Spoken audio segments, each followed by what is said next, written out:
আসসালামু আলাইকুম সুপ্রিয় দর্শক, স্ক্রিনে আপনারা যে বাড়ির ফ্লোর প্ল্যানটি দেখতে পারতেছেন, সেম এই ফ্লোর প্ল্যান দিয়ে যদি আপনারা বাড়ি তৈরি করেন তাহলে আপনাদের টোটাল জায়গা লাগবে 1.6 শতাংশ। যদি আপনাদের 1.6 শতাংশ জমি থাকে তাহলে আজকে ফ্লোর প্ল্যান দিয়ে বাড়ি তৈরি করতে পারেন।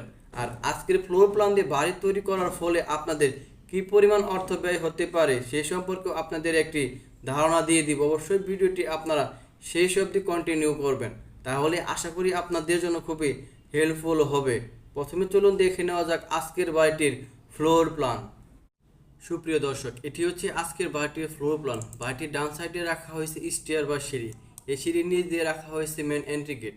আর সিঁড়ির জন্য জায়গা রাখা হয়েছে 6 feet 9 inch by 14 feet 6 inch. So viewers, এই সিঁড়ির নিচ দিয়ে মেন এন্ট্রি গেট দিয়ে ঢোকার পর প্রথমে যদি আপনারা ঢোকেন তাহলে একটি গলি পাবেন। এই গলি দিয়ে ঢোকার পর প্রথমে আপনারা পাবেন কিচেন রুম। যেহেতু জায়গা একদম চাপা, তার জন্য এখানে ড্রয়িং এবং ডাইনিং কিচ্ছু হয়নি। সো ভিউয়ার্স, আর এই কিচেন রুমের জন্য জায়গা রাখা হয়েছে 5 ফিট বাই 7 ফিট 3 ইঞ্চি। এই কিচেন রুমের ঠিক পাশে আপনারা পাবেন একটি বেডরুম। আর এই বেডরুমের জন্য জায়গা রাখা হয়েছে 11 ফিট 9 ইঞ্চি বাই 11 ফিট। এই বেডরুমের ঠিক পাশে পাবেন আপনারা আরেকটি বেডরুম। এটি মূলত গেস্ট বেডরুম হিসেবে বিবেচনা করা হয়েছে।